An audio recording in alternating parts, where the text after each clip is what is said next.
បាទសួស្តីក្នុងវីដេអូនេះខ្ញុំចង់បង្ហាញអំពីរបៀបភ្ជាប់កុងធនាគារ Vis ជាមួយនឹង page ad break ក៏ប៉ុន្តែគ្រាន់តែម្ដងនេះរៀងប្លែកបន្តិចការស្នើរបស់ខ្ញុំវារៀងបន្ថយបន្ថានបន្តិចក៏ប៉ុន្តែគ្រាន់តែថាការស្នើបែបនេះរាល់ដងគឺខ្ញុំស្នើទៅបានជោគជ័យគ្រាន់តែម្ដងជាការសាកល្បងរបស់ខ្ញុំផង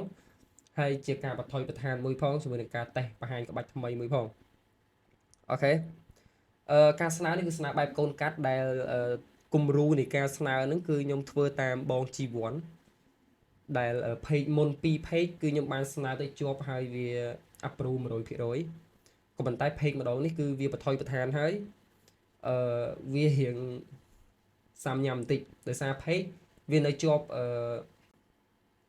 monetize issue ក៏ប៉ុន្តែ in-stream ad available as set up subscribe available as set up ជាមួយនឹង star available as set up ហើយវិធីដែលខ្ញុំ set up នេះគឺខ្ញុំយកតាមបង G1 ដែលគាត់ផុសវីដេអូស្នើពីរបៀប set up គាត់ថារបៀប set up របស់គាត់ហ្នឹងគឺខ្ញុំបានស្នើ2ដងហើយវាជោគជ័យទាំង2ដងទី1គឺគាត់ប្រើ admin អាមេរិកហើយ fact location ទៅថៃនៅពេលដែលគាត់ប្រើ admin អាមេរិក fact location ទៅថៃហើយនៅពេលដល់ដំណាក់កាលភ្ជាប់កុងធនាគារគាត់ភ្ជាប់កុងធនាគារជាមួយនឹងធនាគារ Vis ធនាគារអាមេរិកអញ្ចឹងតោះឥឡូវខ្ញុំទៅបង្ហាញទាំងអស់គ្នាអំពីការភ្ជាប់ហ្នឹងនេះហើយវីដេអូហ្នឹងនេះវីដេអូមួយនេះដែលនៅក្នុង account របស់បង G1 នេះក៏ប៉ុន្តែគាត់ថាខ្ញុំធ្វើតាមគាត់ការចែកម្លែករបស់គាត់គឺល្អមែនតើវីដេអូច្រើនណាស់ដែលគាត់ចែកម្លែកអញ្ចឹងបើសិនចង់ឃើញវីដេអូហ្នឹងអាចឆែកមើលក្នុង profile គាត់បានតែកុំសួរគាត់ច្រើនពេកកុំឲ្យគាត់ថឹងខ្ញុំថាអូខ្ញុំយក profile របស់គាត់ទៅ launch អញ្ចឹងណាថាកន្លែងណាឆ្ងល់អីមើលវីដេអូកន្លែងចង់ចេះចង់អីកន្លែងណាអាចមើលក្នុងវីដេអូរបស់គាត់ទៅឬក៏ comment សួរគាត់ក្នុង comment ទៅគេលោថាឆាតតែគាត់ផ្ទាល់ដោយសារអីខ្ញុំយកវីដេអូរបស់គាត់ទៅ launch អញ្ចឹងខ្លាចគាត់ថាអូធ្វើឲ្យមានការរំខានដល់គាត់សារគាត់កំពុងតែមានទារកផងអូខេតោះឥឡូវខ្ញុំចាប់ផ្ដើមទាំងអស់គ្នាជាមួយនឹងការ set up ដំបូងខ្ញុំ set up ជាមួយនឹង in-stream AdSense ខ្ញុំ start set up ចឹងមកបន្តមកទៀតខ្ញុំចុចលើពាក្យ in review term នេះមកreview term ហើយ agree to term អូខេហើយខ្ញុំយកដាក់ set up account next កន្លែងនេះខ្ញុំអត់ select pay ឲ្យចាស់របស់ខ្ញុំទេនៅក្នុង account នេះមាន pay ឲ្យចាស់ហើយតែគាត់ថាឥឡូវខ្ញុំ start create new business បន្តមកទៀតខ្ញុំបញ្ចូលឈ្មោះរបស់ខ្ញុំឈ្មោះ account ហ្នឹងនេះឈ្មោះហេងមករាហេងខ្ញុំដាក់មករាហេងថ្ងៃខែឆ្នាំកំណើតរបស់ account ខ្ញុំដាក់10ទៅសិន select ទៅបើ select អត់ទៅទេគាំងហើយអញ្ចឹងថ្ងៃ10ខែ10ចាក្រោយខ្ញុំដាក់8មកហើយកន្លែងនេះ address នេះដោយសារ account របស់យើង account primary location នៅអាមេរិកក៏ប៉ុន្តែកន្លែងនេះគឺយើងត្រូវ select យកថៃដោយសារតែយើងត្រូវដាក់កុងធនាគារដោយសារយើងត្រូវ perfect address ថៃក៏ប៉ុន្តែកុងធនាគារអាមេរិកដើម្បីគេចពី ASN អញ្ចឹងនៅពេលដែលយើងអត់មាន ASN យើងត្រូវធ្វើអញ្ចឹងយើងមិនបាច់ចាំតែ ASN ទេអានេះជាក្បាច់ថ្មីមួយដែលខ្ញុំធ្វើតាមវីដេអូរបស់ G1 ចែកម្លែកក៏ប៉ុន្តែគាត់តាមបទពិសោធន៍ខ្ញុំស្នើ page 2មុនគឺវាអត់ទាន់ visible ឬក៏អត់ទាន់មានបញ្ហា page ឲ្យទេឥឡូវខ្ញុំចូលមកថៃសិនអូខេ select យកថៃហើយវាកំពុងតែload មកហើយអញ្ចឹងយក individual នេះខ្ញុំស្នើទៅលើ VPS បាទខ្ញុំស្នើលើ VPS ហើយខ្ញុំចុចនេះទៀតមកចុច next អញ្ចឹងកន្លែងនេះអូខេយើងឆែកមើល double ឆែកមើលថ្ងៃខែឆ្នាំកំណើតរបស់យើងហើយ address កន្លែងនេះគឺយើងត្រូវប្រើ address ថៃអញ្ចឹង address ថៃនេះយើងត្រូវបំពេញមិនអូខេខ្ញុំចូលមកថៃ fake address មកព្រោះក្នុងវីដេអូរបស់បង G1 គាត់បានបងសាប់ BB ហ្នឹងបង G1 ខ្ញុំហៅគាត់ថាសាប់ BB ទេគាត់ដាក់អញ្ចឹងដែរគាត់បង្ហាញខ្ញុំអញ្ចឹងដែរនេះ website ដែលគាត់បានប្រាប់ខ្ញុំនៅក្នុងវីដេអូហ្នឹងមិនមែនប្រាប់តែខ្ញុំទេប្រាប់ទាំងអស់គ្នាដែលគាត់បានផុសក្នុង account ហ្នឹងហើយគាត់ឲ្យ select យកlocation មួយណាដែលមានបាងកកអញ្ចឹងអានេះគឺអីគេ Nantaburi នេះអត់ទេខ្ញុំហៅមើលកន្លែង city ណាដែល city បាងកកអញ្ចឹងខ្ញុំ random ម្ដងទៀតហៅមកបាងកក ok nè màu random nơi bang cọ cho nhiều copy à cái stream này copy từng máu đấy ok chẳng dừng cho một hai lại nè hai lại nó phạch máu cái lấy đặt bang cọ tới được xây tới bang cọ thì trắng thở ok bang cọ state rồi lại dùng bang cọ máu ní postcode nhưng cho một copy cái này ní zip code ní đọc phút 500 cho mà đại cái này nó hay lấy tu sắp coi dùng mau copy cái này nâng đá nè phone number khi trong phone number nó trắng thử ok copy cái này nâng trắng máu hay dùng bộ học của mùi xa rồi sẽ có thay bộ học của muối nhưng lục anh ní hay lục sồn ok và to một tiết email address dịch đại email address mua nha các bạn đây ở dưới nước thờ ngày ok to máu cái này nè tin nè rồi có tag identify number ní dương thử bị trâu lên nó không video bóng chi vốn cọt ao nhung bị trâu lên passport chẳng nhung bị trâu lên passport bao nhiêu máu chẳng cái lại lên passport nhưng xong băng cái lại nâng tí hay muốn nó được nhung vay email address nó có việc sau lấy passport bao nhiêu này để nhung click chẳng xong copy lấy passport tay cái lại ní cứ nhung xong bật ấn này để sao từ việc personal information bao nhiêu hai account khổm ní VAT GST AK ní anh ấy vạch đã tế ok và bạn đang hành chụp nịch hai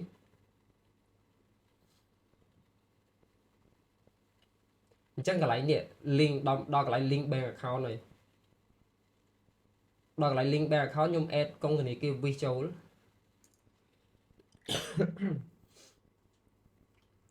បញ្ហាសុខភាពគេបោកច្រើនពេកក្រុងគ្រាបេះដូងអញ្ចឹង select នេះកន្លែងនេះចេញ Thailand អញ្ចឹងយើងបាច់យក Thailand ទេយើងអូមយកអាមេរិកកាំងព្រិតមកយក United States of America អូខេចាំតិចសិនព្រោះអ៊ីនធឺណិតកំពុងតែដើរលឿនដូចរន្ទះអូខេកន្លែងនេះ holding name holder name ឈ្មោះនៅលើកុងធនាគារ V របស់យើងអញ្ចឹងនេះ V របស់ខ្ញុំ copy យក holder name មក copy ដាក់ខ្វាច់ចឹងមកហើយកន្លែងនេះ Swift code ខ្ញុំ copy Swift code ចឹងមក copy ដាក់ខ្វាច់ចឹងមកបន្តមកទៀតខ្ញុំ copy account number របស់ខ្ញុំអូខេដាក់ខ្វាច់អញ្ចឹងមានប៉ុណ្្នឹងទេអានេះការ link bank ឥឡូវខ្ញុំ link pay ឲ្យចូល flip ចាំមើលថា link ចូលអត់អូខេសង្ឃឹមថា link ចូលចុះអត់មានបញ្ហាអីសង្ឃឹមថា approve ចុះព្រោះម្ដងនេះ load chat វិធីសាស្ត្រស្នើបែប load chat គ្រាន់តែថាចេះវា load chat តោះថាម៉េច page របស់ខ្ញុំវានៅ policy issue ឡើយហើយមួយទៀត page ហ្នឹងក៏ខ្ញុំផុស content copyright គេដែរអញ្ចឹងណាក៏ប៉ុន្តែរបៀបនៃការស្នើនេះរបៀបនៃការស្នើហ្នឹងការ set up bank ការ set up កុងធនាគារហ្នឹងគឺវា work 100% សម្រាប់ខ្ញុំនៅពេលដែលខ្ញុំធ្វើតាមវីដេអូហ្នឹងហើយ page ដែលខ្ញុំកំពុងតែផុសវីដេអូនេះគឺក៏ការ set up វីដេអូការ set up បែបហ្នឹងដែរដែលវា approve ហើយ load ad នៅលើវីដេអូហ្នឹងអញ្ចឹងឃើញស្រាប់ហើយវីដេអូ page ហ្នឹងកំពុងតែ load ad តាមរយៈការដែលខ្ញុំស្នើសុំបែបហ្នឹងហើយ pay out របស់ខ្ញុំគឺអត់តមានបញ្ហាទេអញ្ចឹងតោះខ្ញុំ add tag info បើសិនយើងអត់ add tag info ទេគឺនៅពេលដែលយើងបានលុយមកលុយបានគឺវាអត់ផ្ញើលុយឲ្យទេអញ្ចឹងខ្ញុំ add tag info មកអូខេ add tag info កន្លែងយើង no មកបាច់ខ្វល់អីទេ no ទៀតមកអានេះខ្ញុំនិយាយតាមគាត់ក្នុងវីដេអូគាត់ថាចឹងដែរគាត់ថាបាច់ខ្វល់អីទេហើយកន្លែងនេះ copy មកសម្រាប់យកទៅសញ្ញេកន្លែងយក Thailand ខ្ញុំអត់ review វីដេអូនឹងមើលម្ដងទៀតទេខ្ញុំធ្វើតាមការចាំរបស់ខ្ញុំខុសត្រូវអត់ដឹងទេចាំមើលតែពេលដែលវា approve ដឹងហើយអូខេហើយកន្លែងនេះយើងបាច់ select ទេដោយសារតែយើងអត់មាន US tin ទេ ហ្នឹងណាតែមិននិយាយខុសបន្តិចថាខុសត្រូវខ្ញុំអត់ដឹងខ្ញុំធានាថាការស្នើសុំនេះគឺត្រូវ 100% ហ្មងអត់ខុសទេនិយាយច្រឡំដោយសារអីខ្ញុំបានមើលវីដេអូរបស់គាត់ឆ្អិនអស់ហើយអង្គុយទិញនឹងចាំឲ្យមើលលើប្រហែលថ្ងៃហើយស្នើសុំនឹង2 page ឯនេះអូខេអញ្ចឹងចុច next អូខេចុច next ទៀតកន្លែងយក 0% មកហើយចុច next កន្លែងនេះយើង tick មក tick ហើយយើងចុចយើងផាសឈ្មោះរបស់យើងចូលឈ្មោះ account មិញដែលយើងដាក់ពីដំបូងមកយើង copy មកពីលើមិញដែរហ្នឹងឈ្មោះ account របស់យើងហើយចុច next នេះឲ្យអូសមកក្រោមកន្លែងចង់ review មើលម្ដងទៀតក៏បានដែរអត់អីទេ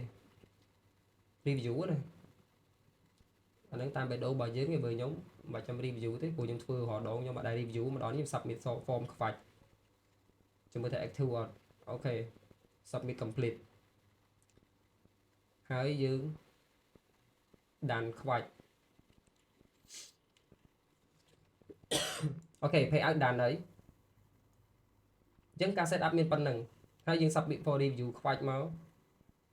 receive review refresh មួយអញ្ចឹង set up ហើយ InStream Ad កំពុងតែ review មួយនេះដែលខ្ញុំនិយាយថាខ្ញុំ load chat ต้องថាមិននេះ page ខ្ញុំវាកំពុងតែ policy issue នេះក៏ប៉ុន្តែនៅអាកន្លែងនេះគឺអត់មានបញ្ហាអីទេហើយនេះគាត់វានៅ policy issue កន្លែងនេះអាហ្នឹងខ្ញុំអត់ដឹងបញ្ហាអីដែរខ្ញុំក៏អត់សូវច្បាស់កន្លែងហ្នឹងដែរ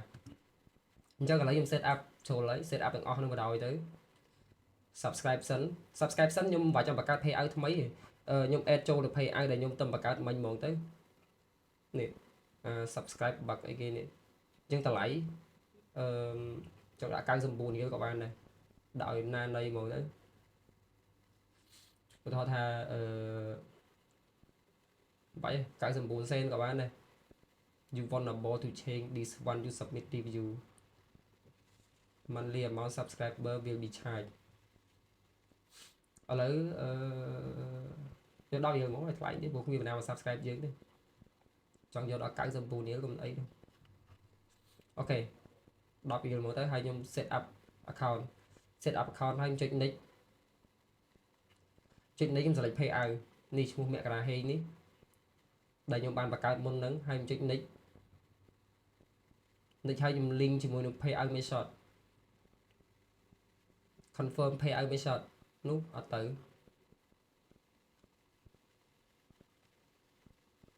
មិនបានអត់ទៅឥ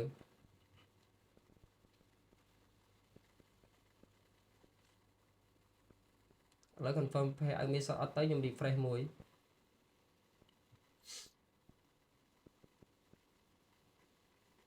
ខ្ញុំ set up star មុនសិនចាំមើលថា star ឲ្យអត់ អូខេ confirm for review អូសមកក្រោមទៀតមក agree term complete verify detail ចុច next យកឈ្មោះហេងមករានដែលចុច next confirm pay out អត់បានទៀតយើងបង្កើតថ្មីអូខេកុំខ្លាំងកុំចង់ជួជាមួយ boy តោះអានេះដាក់10រៀលមកដល់វាថ្លៃខូខើខំខះមកដែរ set up next ហើយយកមករាហេងsorry ថយក្រោយវិញខ្ញុំអត់យកអាហ្នឹងខ្ញុំត្រូវបង្កើតថ្មីទៅឯងមិញខ្ញុំនិយាយថាខ្ញុំបង្កើតថ្មីអញ្ចឹងថយមកខ្ញុំបង្កើត pay out ថ្មីមួយទៀត slow ដល់ហើយជំទាវខ្វែងចុច next ម្ដងទៀតដល់ហើយតោះហើយ create new business អញ្ចឹងកន្លែងនេះខ្ញុំដាក់មករាហេង10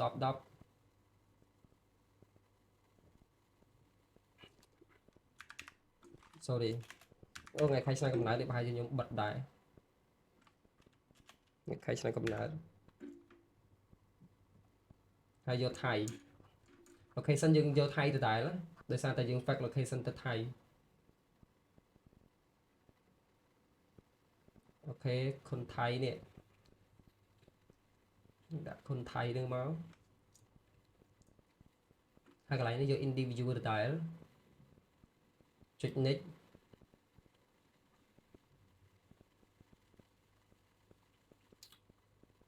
nick ហើយយើងមើលថ្ងៃខែឆ្នាំកំណើតរបស់យើងអូខេហើយខ្ញុំចូលមក copy location ដដែលនឹងម្ដងទៀតយកមកផាសចូលកន្លែងហ្នឹងបន្តមកទៀត city Bangkok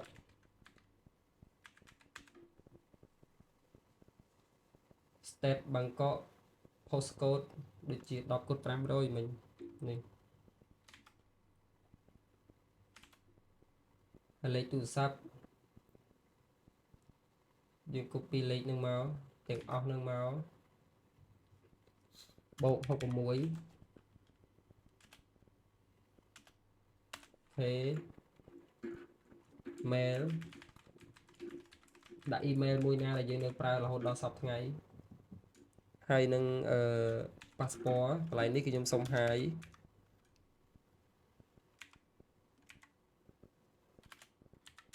ចាំអីបាទអត់អីទេ next ឈប់ខុសប៉ះមួយទៀត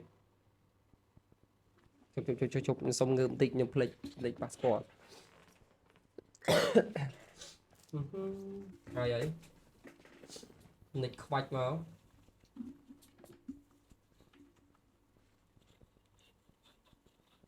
ហើយ link bank ម្ដងទៀតអញ្ចឹង link bank ម្ដងទៀតយើងគ្រាន់តែចូលមកយក account detail របស់យើងមកណាអូខ្ញុំភ្លេចប្រាប់កន្លែងនេះនៅក្នុង Wish គឺយើងយកកន្លែង global យើងអត់យកកន្លែង local ទេនៅក្នុង Wish គឺយើងយកកន្លែង global យើងអត់យកកន្លែង local ទេដោយសារតែអានេះយើងទទួល receive bank outside receive from bank outside the US អញ្ចឹងណាអានឹងការស្នើសុំកន្លែងហ្នឹងអញ្ចឹងបន្ទាប់មកខ្ញុំដាក់ឈ្មោះរបស់ខ្ញុំចូលតែកន្លែងនេះសូមដូរទៅដាក់ USA សិន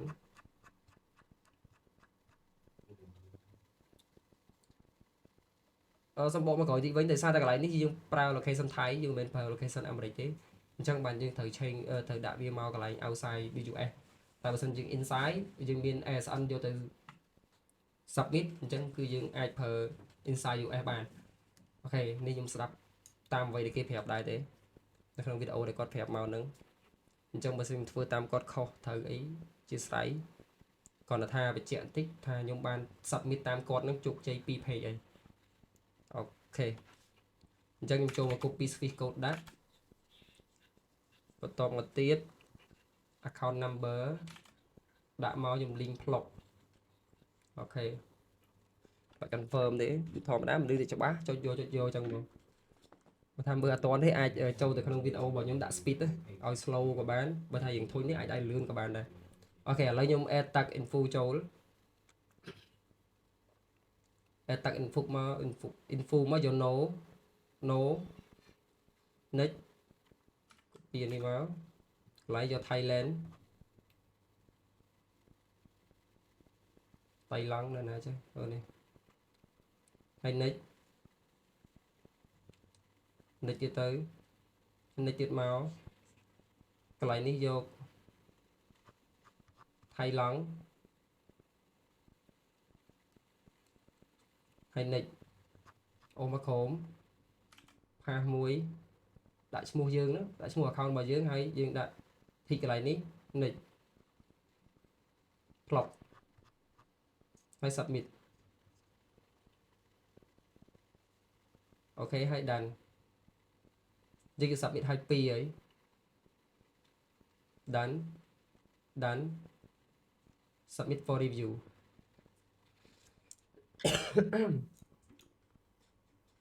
តោះរងចាំមើលទាំងអស់គ្នាថា submit ទៅអត់គេឲ្យធាក់ចេញទៀតអូខេ submit review ហើយអូខេមក review refresh ឲ្យ automatic ហើយកុំ reject ភ្លាមមកភៅកុំ credit អស់អូមិញអាការដែលយើងអត់ទាន់ submit ហ្នឹងការដែលយើងអត់ទាន់ submit ហ្នឹងគឺអាកន្លែងនៅក្រហមឡើយឯងតែនៅពេលខ្ញុំ submit ហើយមិនក៏វានេះវាមក queue វិញ bling មកវិញអញ្ចឹងsubscribe ក៏ submit ភ្លាមគឺ approve ភ្លាមបណ្ដោយអូខេហើយ subscribe approve ហើយគឺ submit ឲ្យ approve ភ្លាមតែនៅតែ in stream អីទេដឹងវាឲ្យនឹងអត់ទេអញ្ចឹងរងចាំមើលលទ្ធផលទាំងអស់គ្នាឥឡូវខ្ញុំ set up star មួយទៀតមកចូលហើយដាក់ឲ្យម្ចាស់ដៃមកតោះ next ឥឡូវខ្ញុំសាក select យកខ្ញុំទៅបង្កើតមិញមើលវាឲ្យ link pay out អត់ឲ្យទេអញ្ចឹងបាត់ឲ្យ link pay out យើងបង្កើត pay out ថ្មីមួយទៀតអានេះ style របស់ខ្ញុំតាមអ្វីដែលខ្ញុំវាយខ្លួនឯងអូខេតោះមករាហេងថ្ងៃខែឆ្នាំកំណើតចេះមកឆាប់ដល់អូខេចឹងអូដាក់ថៃខ្វាច់คนไทยណា Thailand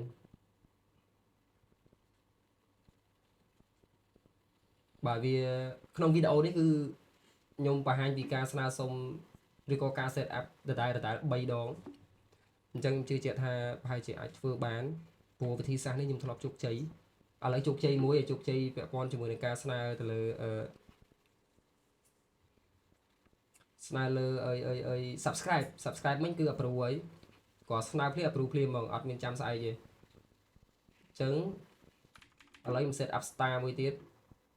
ចាខ្ញុំ copy address ដដែលនឹងមកដាក់កន្លែងនេះ Bangkok អានេះយើងយក Bangkok អានេះ10គុណ500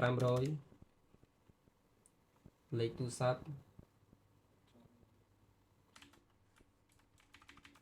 copy លេខទូរស័ព្ទចឹងមកបូក66ផាសលេខទូរស័ព្ទចូលលុបវងកញ្ចក់នេះចេញដាក់ email ដែលយើងប្រើរាល់ថ្ងៃដាក់លេខ passport របស់យើងផ្លេចទៀតហើយខ្ញុំឆាប់ផ្លេចហើយធម្មតាមនុស្សតែគេបោកច្រើនផ្លេចចឹង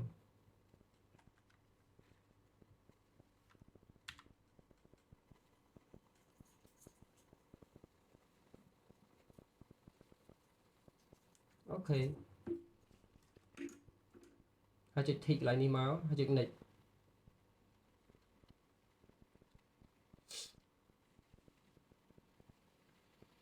ឥឡូវកំពុងតែនេះហើយ link bank ម្ដងទៀតបាទការ link bank នេះក៏បានបង្ហាញ3ដងទាំងលើកនេះដែរខ្ញុំជឿជាក់ថានឹងចាប់បានហើយគឺ easy ទេ but not easy តោះយើងដូរនេះមកដាក់អាមេរិកវិញ United States of America this one អូខេហើយ copy ឈ្មោះនៅក្នុងvis កង vis របស់យើងមក bank vis របស់យើងមក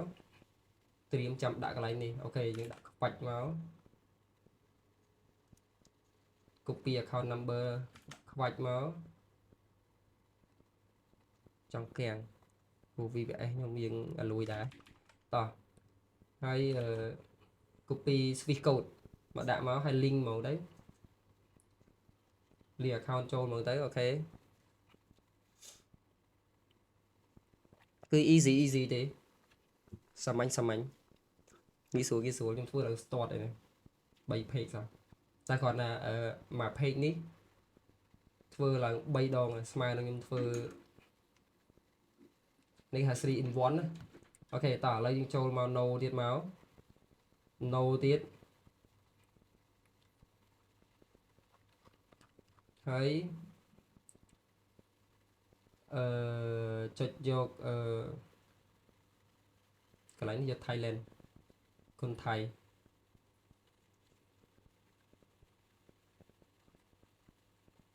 នេះវិញសតធីសោះអូខេคนไทยចុច next ចុច next ហើយយក0មកអូខេអូមកក្រោមចុច tick កន្លែងនេះមួយជប់ខ្ញុំមើលកន្លែងនេះសិនខ្ញុំបាន select ថៃនៅផ្លេចអូខេថៃត្រូវដែរឆាប់ផ្លេចដល់តោះទៅមុខវិញ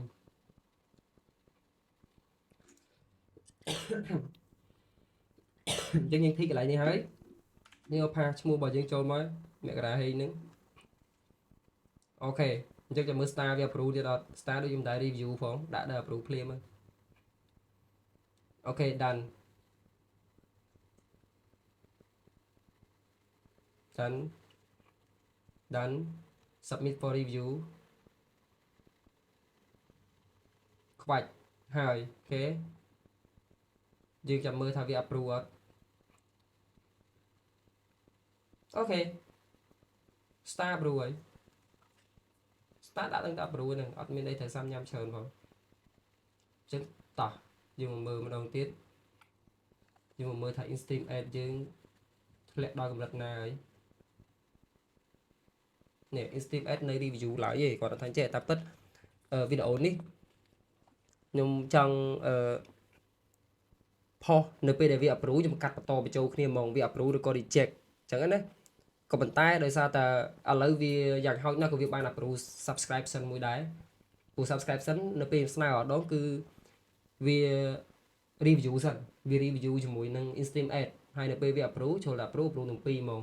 តែដល់ពេលឥឡូវបែរជាវា approve subscribe មុនហើយ Instant Ad អត់ទាន់ approve ទេអញ្ចឹងចាំមើលថា Instant Ad approve ឬក៏មិន approve រងចាំមើលវីដេអូមួយទៀតខ្ញុំនឹងធ្វើវីដេអូនៅពេលដែលលទ្ធផលចេញថាវា approve ឬក៏មិន approve អញ្ចឹងវីដេអូនេះសូមផុសទៅមុនមួយសិនក៏ប៉ុន្តែមុននឹងផុសខ្ញុំចូលបញ្ឆែកមើល pay out សិនតោះថា pay out របស់យើងនឹងទៅជាយ៉ាងណាវា reject វា disable ឬក៏វា restrict ឬក៏យ៉ាងណាអញ្ចឹងខ្ញុំ search ដាក់ pay out អូខេនេះ pay out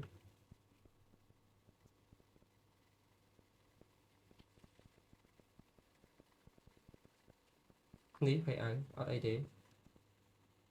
ខ្ញុំមើល information អូខេ verify មួយទៀតទី2អត់អីទេទី3អត់អីទេអូខេបាទអញ្ចឹងសូមអរគុណសម្រាប់ការទស្សនាវីដេអូនេះក្នុងវីដេអូនេះគឺមានតែប៉ុណ្្នឹងទេអញ្ចឹងចំពោះការស្នើសុំមុនហ្នឹងការស្នើសុំ Instant Ad ចាំមើលនៅពេលដែលបានលទ្ធផលខ្ញុំនឹងបង្ហាញឲ្យមើលថាវាទៅមុខឬក៏ទៅក្រោយក៏ប៉ុន្តែគាត់តែយើងជោគជ័យទៅលើ subscription ហើយនឹង star ហើយនេះនៅចាំតែ Instant Ad មួយទៀតទេចាំមើលថា Instant Ad ទៅមុខឬក៏មកក្រោយហេសុយអាចនឹងស្អែកដឹងលទ្ធផលឬក៏មហាទិត្យដឹងលទ្ធផលអញ្ចឹងណាព្រោះយើងមើលអត់ដឹងថាវា approve ភ្លាមឬក៏យើងត្រូវរងចាំទេព្រោះនេះដូចចាំភ្លៀងទាំងខុសរដូវអញ្ចឹងតោះ DJ សម្បត្តិសែនមួយនំប៉័ងនំប៉័ងនៅអូខេហ្នឹងហើយអរគុណច្រើនសម្រាប់ការទស្សនាវីដេអូនេះហើយបើសិនជាខ្ញុំសាងកំហុសនៅក្នុងចំណុចណាមួយអាចជួយប្រាប់ខ្ញុំផងព្រោះខ្ញុំមិនមែនចេះទាំងអស់ទេពេលខ្លះខ្ញុំមើលវីដេអូគេដើម្បីធ្វើដែរហើយ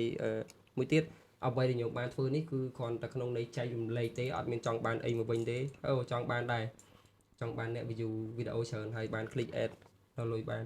គាត់ជាការសាកល្បងព្រោះខ្ញុំទៅតែ start up ទៅក្នុងការធ្វើវីដេអូ ad break នេះដែរអូខេបាទអរគុណច្រើនសម្រាប់ការទស្សនានេះអរគុណម្ដងទៀតអរគុណហេង